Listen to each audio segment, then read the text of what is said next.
Welcome to Anchors Away, a podcast for boaters. As a marina owner and Freedom Boat Club franchise owner on Lake George, I get to see every day the joy that boating brings to people's lives. There's nothing like seeing the smiling faces headed out for a fun day on the water and the experiences we help provide and memories we help make as people disconnect from their busy lives and reconnect with family and friends. Our podcast features conversations with boating experts and industry leaders where we discuss things like how to get into boating, industry trends, boating destinations, tips, tricks, products, and more.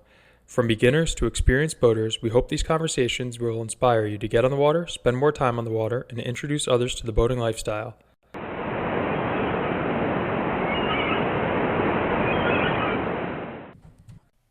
I had a great conversation with Derek Horner, content manager at ANGLR. ANGLR is a fishing intelligence platform built for anglers by anglers that consists of a free fishing logbook, an app that syncs across mobile and web devices, optional tracking accessories, and a community of anglers who are passionate about growing and helping others grow. ANGLR's goal is to empower anglers through measurement, learning, and collaboration using both data and technology, elevating their fishing experience. The app helps plan, record, and relive their fishing successes, and maybe more importantly, their failures, to improve their ability to catch more fish the next time out. After Derek made the jump from hobby angler to serious angler, he started tournament fishing, which led him to Penn State University, where he was the captain of the fishing team. Soon after graduating, he hooked up with the ANGLR founders and helped grow the fledgling company to where it is today. We talked about the resources he used to go from amateur to tournament winner, how technology is changing the game in fishing, new things coming from ANGLR and V2, and more. Enjoy.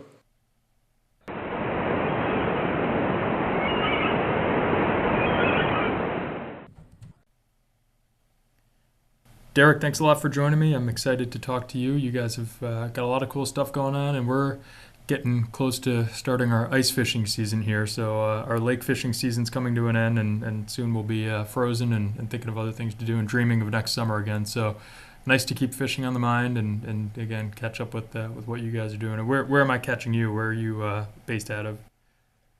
First of all, thank you for having me on, Matt. And you're catching me. I'm in central Pennsylvania right now, and ANGLR is based out of Pittsburgh, Pennsylvania. Excellent. So did you grow up in that area or relocate there to work for ANGLR?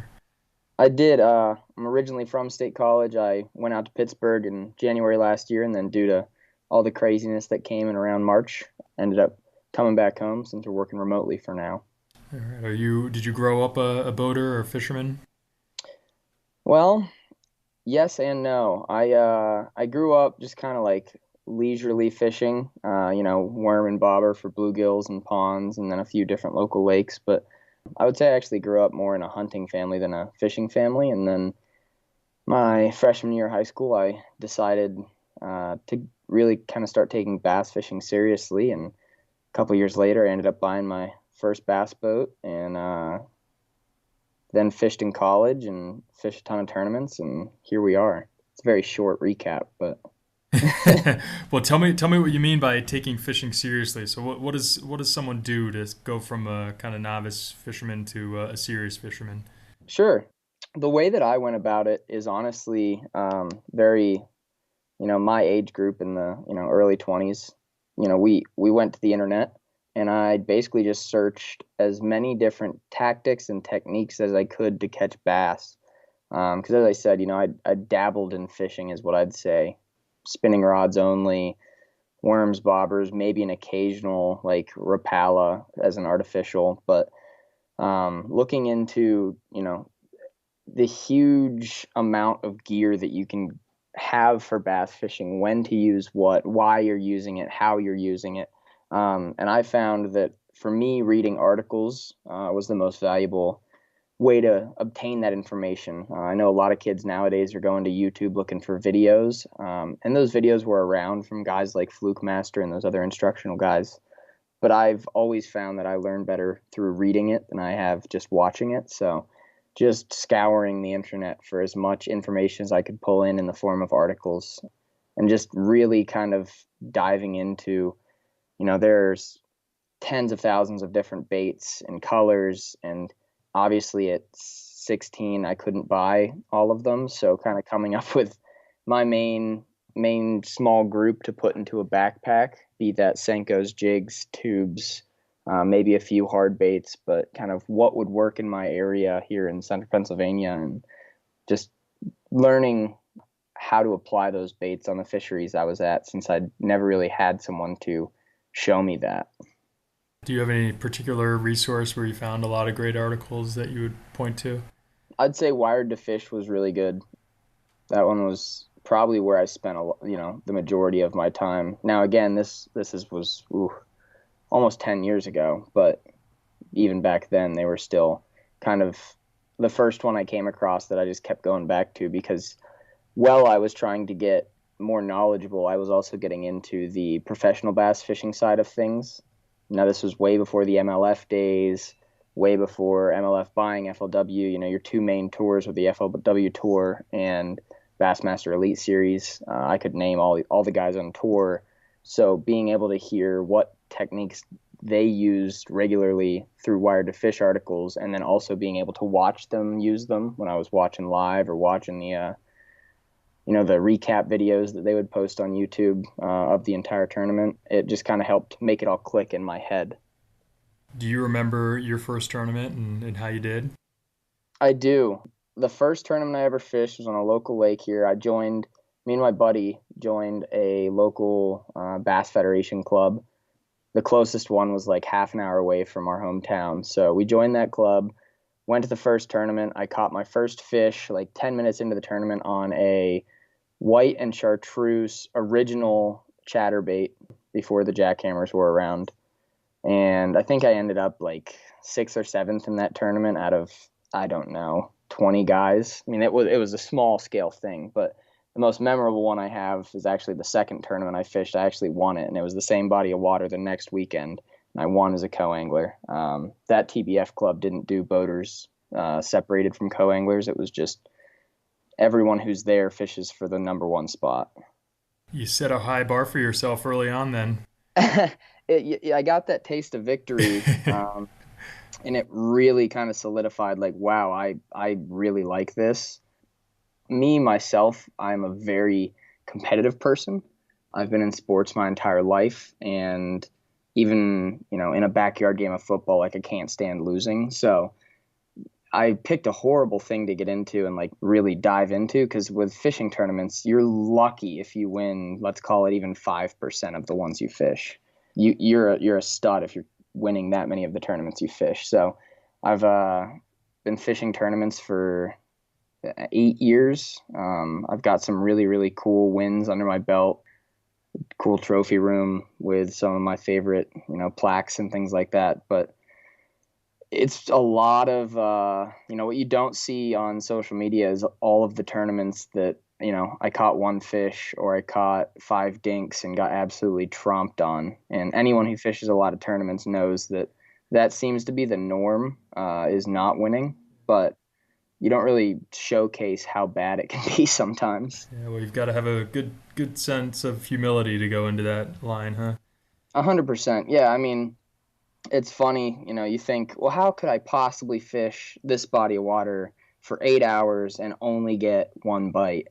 And then you go out and it happens from time to time, and it's like, oh my gosh, I did not figure anything out.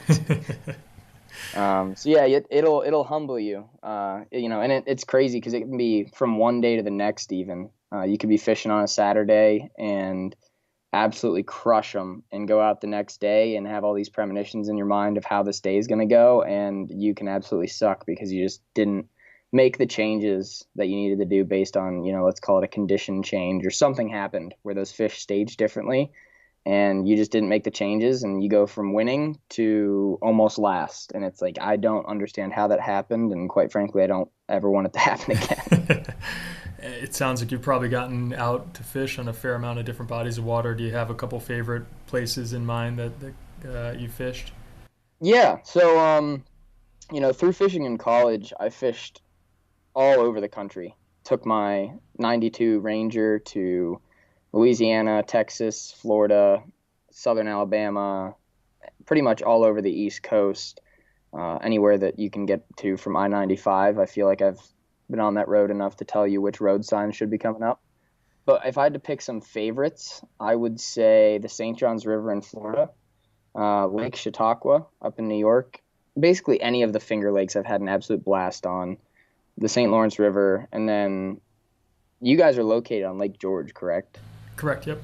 I've actually fished that once. I was supposed to have a tournament on Champlain, and due to it was like really nasty conditions down Thai. They did not have enough water for us to, put the boats in for that tournament, and Plattsburgh wasn't allowing the tournament to go up there. So we ended up fishing Lake George, and it was awesome. Like you guys have an incredible fishery there, and I feel like a lot of people don't target bass on that lake. Yeah, yeah. I mean, the trout and salmon are what a lot of people come up here for, but the bass fishery is great. Oh, it's fantastic. I had the most fun I've ever had using my electronics to catch those fish, where you're like just dropping down on streaks and watching them swim over to your bait. Like I call it video game fishing. But that was like the best place I've ever been able to do it successfully, because you just find these little like offshore humps, and it's, Yep. 30 foot deep, and you see the bait balls, and right underneath them is 3 or 4 streaks, and you can just drop straight down and just crack on them. That's a good segue into technology and electronics and fishing. And so, how long have you been at Angler? It sounds like it was a pretty great opportunity for you to follow this passion you have for fishing into a pretty cool career too. Yeah, I've been at Angler now for 2.5 years. I graduated from Penn State in May of 2018 and started literally the next day. I met the Angler crew when I was a junior at Penn State. I was a captain of the fishing team, and they came to us talking about, sponsoring the team. My current boss, but at the time, co-founder of the company, Lannon, came in and gave us a rundown of the app and where it was at the time, and how it was replacing logbooks was kind of like their main pitch. And what I will say is, like, what I was shown then to what we are offered now is incredibly drastically different, and I love every second of it. And it'll kind of segue into our mantra of how we constantly improve over here. But I decided to give it a try. Like I have some really old trips in my account from back in my college days, and I really enjoyed it. Obviously, I had some feedback. They were an incredibly young company then. I came on, I think the company was about 2.5 years old when I came on, and that's like from inception. So very, very small, working through ideas still, coming up with manufacturers, like just building blocks at that point when I came on. We were looking to grow. About 2 months after I came on, we closed a big round of funding and really kind of hit the ground running, and started to work our way towards kind of where we are now. We've done that a few more times, and it's just every time we seem to hit that fishing season, we just get bigger and bigger beyond our expectations. So it's been really, really fun to take this technology and just continue to change the way anglers can improve on the water. So describe the app a little bit and maybe what some of the most common uses for it are. I know there's a lot of different things you can do from gear to logbook to different things. Where do you see the biggest push for the usage coming from? Sure. So the app entirely replaces a logbook. So instead of sitting there writing down what today's weather and water conditions were like, how many fish you caught, what baits you threw, we've decided we can automate that.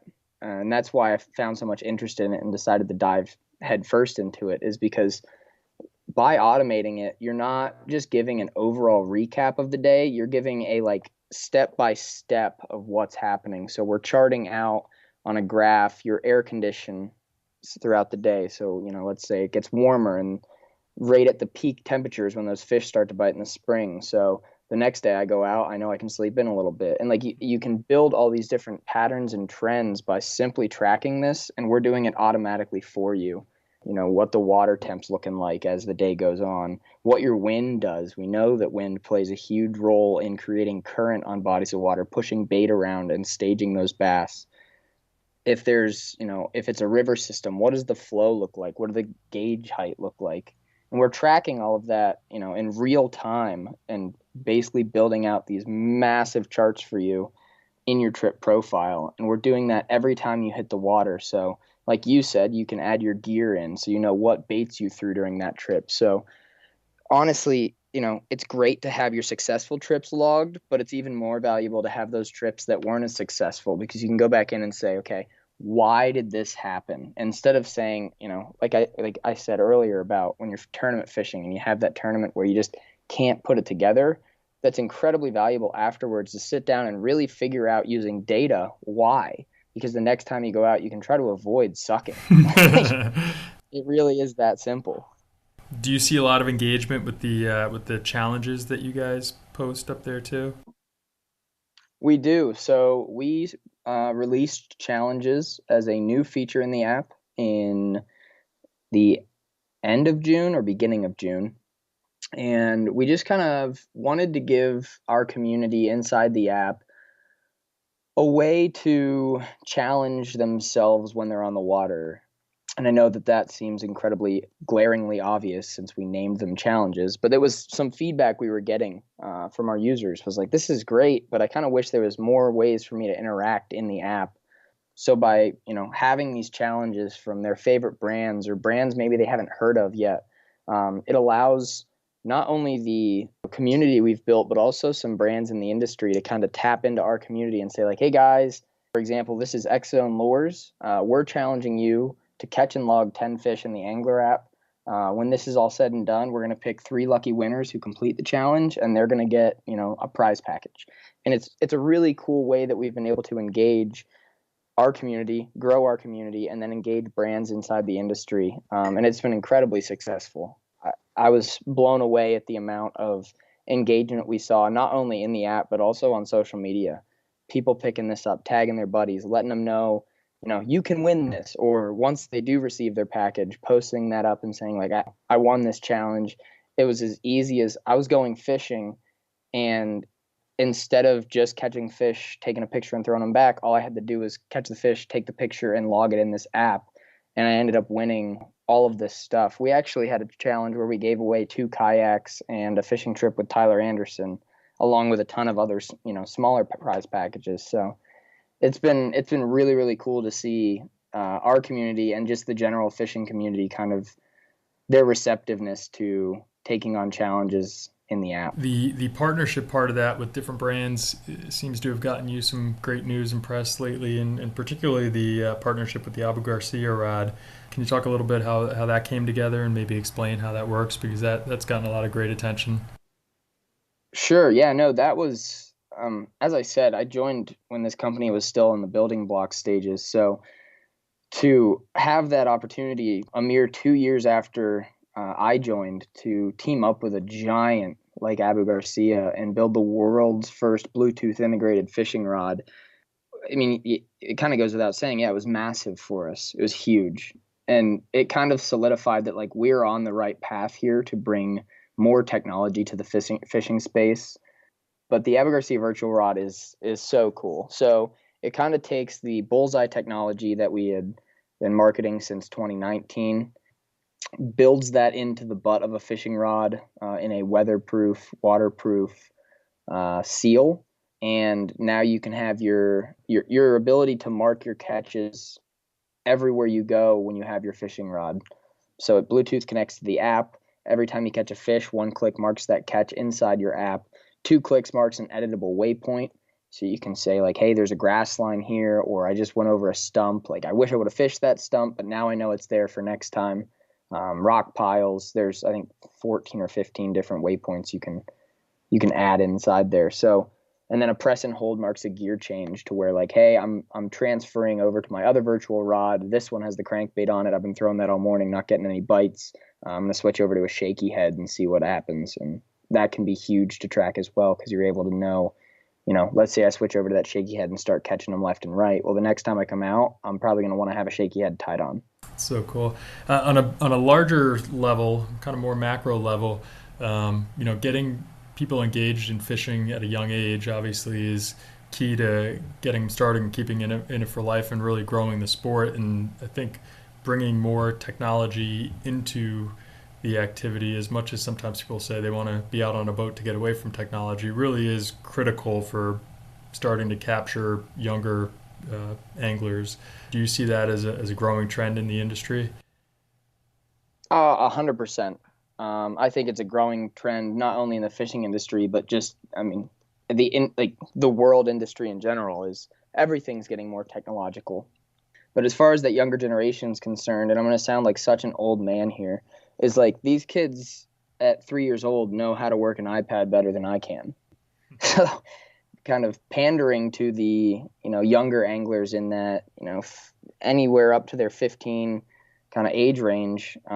Yeah, I think that they like the technology. They want to be able to encapsulate their day on the water because there's so many things that are happening nowadays with technology, be it social media or all these different live events that you can tune into, like being able to go back and look at your trip. Even, we offer a feature in our app called Playback where you can just play back a trip that you ran. You can watch your GPS path move around the body of water, see where you're catching fish, your pictures pop up. Like, it's a really fun way to relive that day on the water.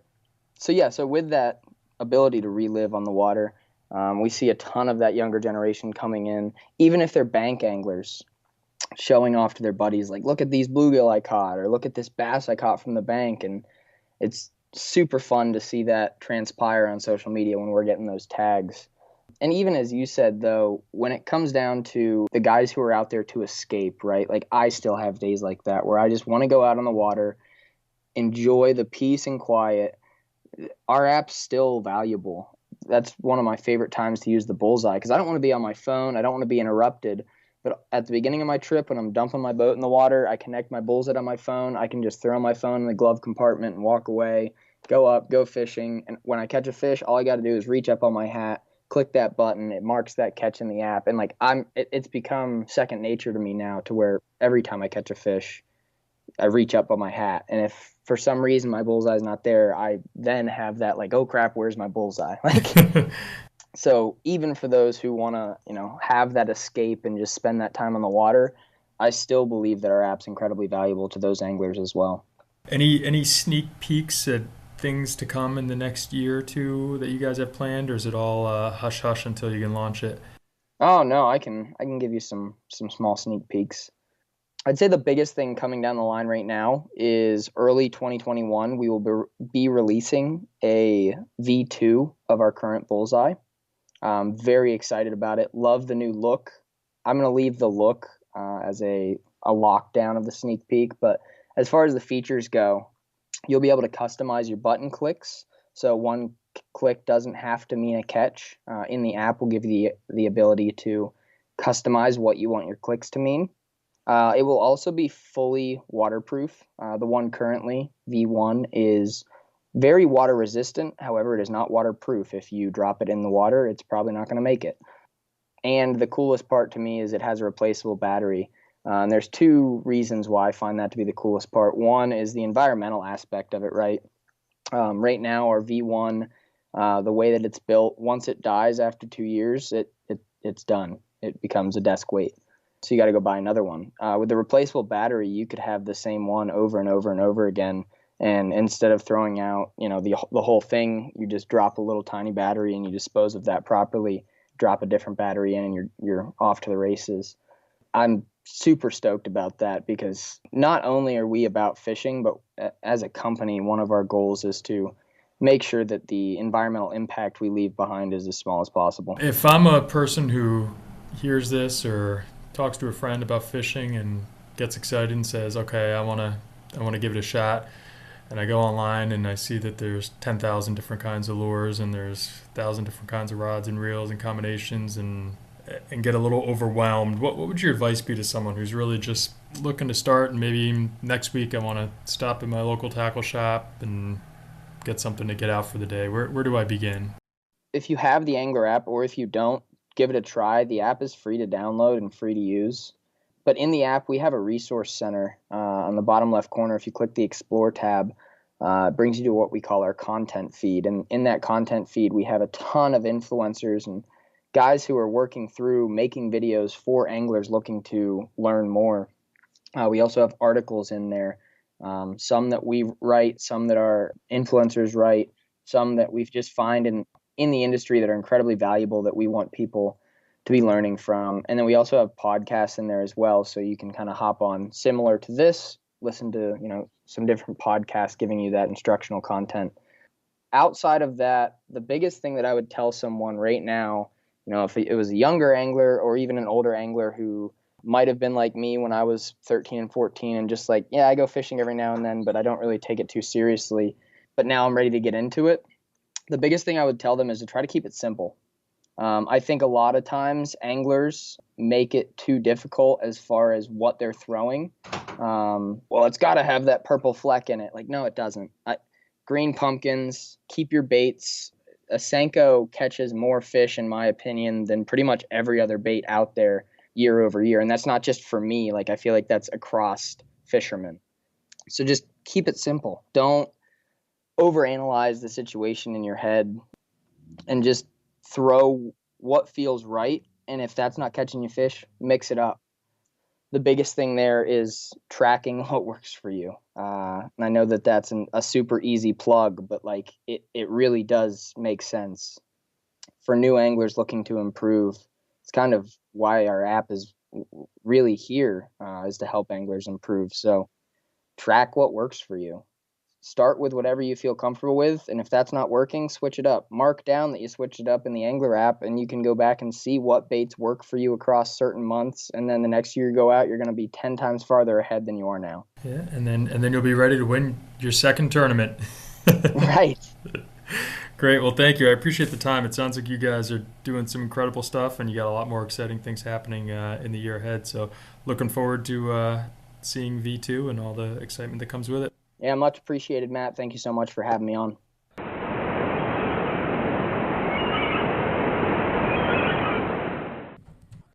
It's been really interesting seeing how data and technology is affecting training and performance in all sports, and really no surprise to see it becoming a growing part of fishing. For anyone interested in improving their fishing skills, download the app, join the community, and start optimizing your learning each time out. Until next time, happy boating.